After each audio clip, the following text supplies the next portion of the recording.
Pertanyaan saya, kalau tukang angkot tadi yang nggak sholat Jumat demi 50.000, berarti keyakinannya sudah sama dengan Nabi Ibrahim atau belum? Berarti belum punya apa? Ilmu dan bukti. Betul begitu? Boleh cerita sedikit ibu-ibu sekalian?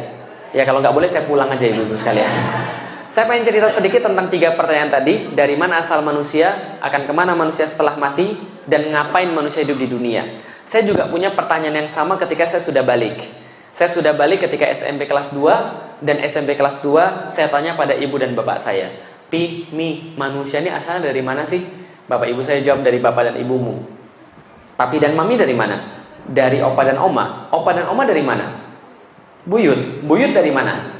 Bapaknya buyut. Nggak selesai Lik, kamu coba tanya aja sama pastor. Kayaknya pastor tahu.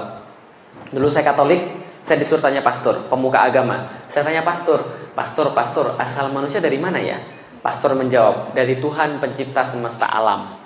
Sama nggak kayak jawabannya kayak kita? Sama. Bedanya dia bilang Allah, kita bilang Allah. Itu aja. Tapi sama-sama yakin Tuhan?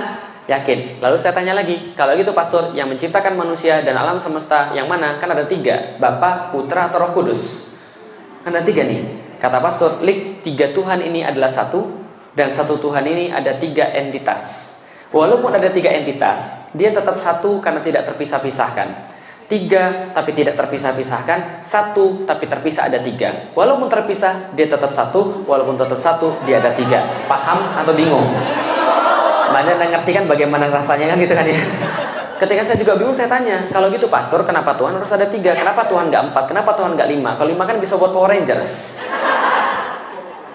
Iya, memang waktu itu saya agak kurang ajar memang. Lah kenapa? Karena saya nggak pernah diajarin agama oleh orang tua saya. Hati-hati. Kalau agama nggak pernah diajarin pada anak, anaknya pasti kurang ajar kayak saya dulu.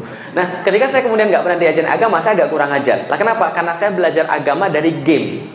Maka saya terbentuk menjadi orang yang nggak suka dengan agama, mengolok-olok agama. Paham ya ibu sekalian? Kenapa Tuhan harus 3, nggak 4? Kenapa nggak 5? Kalau 5 kan bisa buat Power Rangers. Pastornya bilang, Lik, kamu nggak boleh bilang begitu. Lah kenapa? Tuhan itu 3 dalam 1 dan 1 dalam 3. Itulah yang kita yakini, dan kamu nggak boleh banyak tanya. Itulah keimanan. Kalau kamu banyak tanya, berarti kamu belum beriman. Kalau gitu beriman itu apa pastor? Beriman kata pastornya, kata pastor yang lain adalah sama seperti ketika Anda melihat sulap. Pernah lihat sulap? Ya, kosong ya. Tiba-tiba keluar burung, keluar kelinci, udah nggak usah dipikirin, gitu aja memang. Kalau nanti Anda pikirin, nanti Anda malah nggak menarik pertunjukan sulapnya. Iman kayak sulap kata dia. Banyak yang nggak bisa dilihat mata, banyak yang nggak bisa kemudian kita yakini dengan logika, tapi bisa kita yakini dengan hati. Kata-katanya kayaknya keren, tapi saya tetap aja bingung.